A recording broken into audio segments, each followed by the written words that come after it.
Hey, what's going on, guys? Welcome to another video, and today we are going to do an analysis on Tattooed Chef stock, ticker symbol TTCF. So as most of you guys know, there's this pretty big YouTuber named Jeremy with Financial Education who makes a crap ton of videos on Tattooed Chef stock. And so obviously this is a very popular retail stock. A lot of retail investors are in this stock, and I've been getting a few requests on doing a video on this. So I just wanted to go ahead and do a fair analysis on the stock and give my opinion at the end. And so let's just go ahead and get right into it. So right now, Tattooed Chef currently isn't profitable.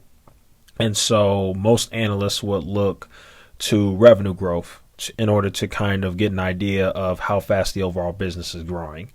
And so strong revenue growth is the key thing that most investors look for when investing in unprofitable companies.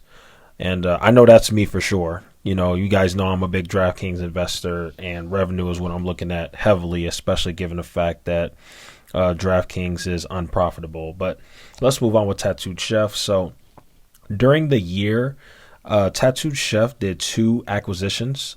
They purchased Foods of New Mexico, and they paid $37 million for that acquisition. And they also purchased a company called Belmont Confections for $18 million.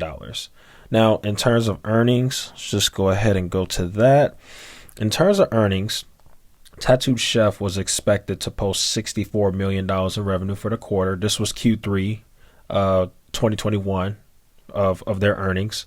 They were expected to post $64 million in revenue for that quarter, but they ended up posting 58. They ended up posting $58.78 million, and this did miss expectations by about 8%.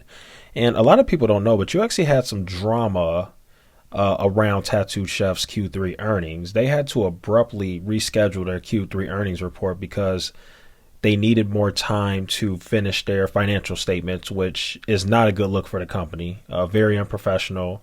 Definitely not something you want to see in a company that you're invested in, but that is what happened. Let's go ahead and skip over to something else. So their actual Tattooed Chef brand product revenue was $35 million. Sorry, that's the wrong thing right here. It was $35 million, and this is an increase of 55% compared to $22.6 million that they did a year ago in that exact same quarter.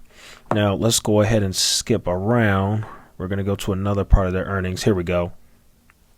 Now, you can see here that their operating expenses increased by $6 million to $13.6 million compared to that $7.6 million, which is what it was in Q3 2020. Let me just go ahead and select that. There you go. $7.6 million, which it was in Q3 of 2020.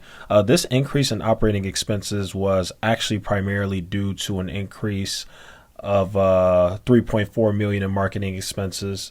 And then there were some other miscellaneous fees and stock compensation. And then there was also $1.5 million in operating expenses for Foods of New Mexico, which they acquired. So that was a big reason for the big increase in their operating expenses.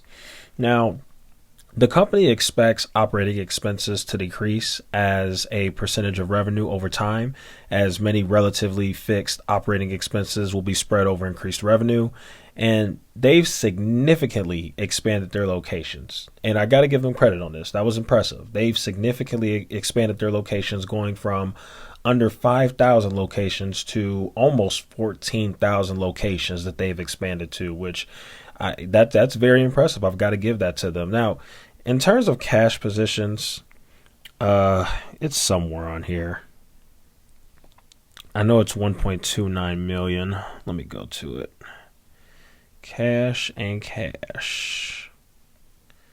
Let's see if we can find it real quick. Nope, can't find it real quick. Oh, well. Well, their cash and cash positions regardless. It says it right here, actually. Yeah, so their cash and cash positions is 1.29 million, which really isn't anything to write home about. Now, what's actually concerning me about this company is that management laid out complete 2021 revenue guidance of $235 million to $242 million in Q1, But in their latest earnings, they lowered that guidance to between 210 million to 215 million. Now, this is very puzzling to me considering the fact that they added so many stores. They went from under 5,000 to almost 14,000 stores, and they still underperformed in their guidance for revenue, which is kind of a red flag to me. And then on top of this, this is below the original projections that the company presented before going public. So that's not good. Before they went public, they said that they expected 235 million to 242 million, which is something that we just didn't see. We have not seen. So that's not good. And so if you want my overall opinion, I do not think that this is a good investment. That's just my opinion. I think that the company needs to prove that they can take this business to the next level, especially given how much the business has expanded within the last 3 quarters. I mean, this business has really, really expanded. So I'm going to need to see them getting a little bit more revenue than what they're projecting. And I think management also needs to do a better job and make sure that the earnings drama doesn't happen again. That was a big red flag as well.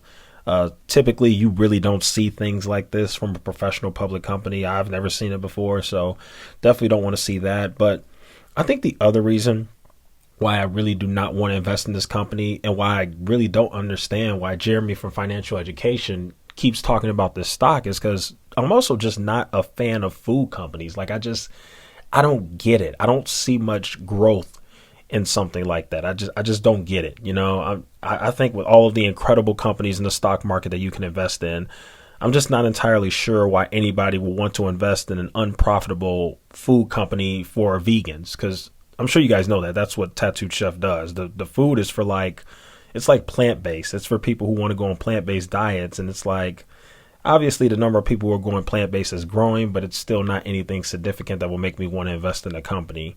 In my opinion, if you want to go the food route, I'd invest in a grocery store, to be honest with you. If you want to go that route, I don't understand why you would choose a food company. I'd rather invest in something like Costco, or Kroger.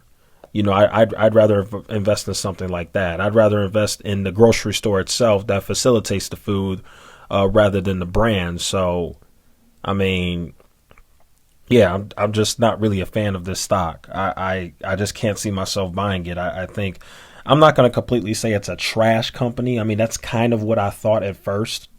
And as much as it would be fun to bag on this stock, I'm going to give an honest review. There definitely are some good things about this stock, but there are also some bad things. And in terms of me personally, I just don't think that this stock is for me. And I don't know if I would invest in this. I mean, I really don't understand why anybody would invest in this company right now. I really don't. I don't see it. I don't see the growth numbers that I would like to see. I don't see the revenue numbers that I want to see. I think management needs to do a better job of executing on a number of different levels. I mean, I just don't understand how you're expanding to so many stores and your revenue is what it is. I mean, maybe Jeremy can explain that to me. I don't know, but that's just how I feel. Like I said, I think so far I'm right, because if you look at Kroger and Costco, those stocks are actually doing pretty well compared to this stock, which has been getting absolutely demolished. And actually, if you look at the shorts, Tattooed Chef is one of the most shorted stocks in the stock market right now. It's got like a 38% short float or something like that. Like, it's getting heavily shorted. So obviously, Wall Street agrees with me. They don't really see this as that great of a company, and that's why they're shorting the heck out of this company. So to be honest with you, I don't wish anything bad on this stock for other investors, but I wouldn't be surprised if this thing went to a penny stock. I really wouldn't. I mean, it's just, I don't see it.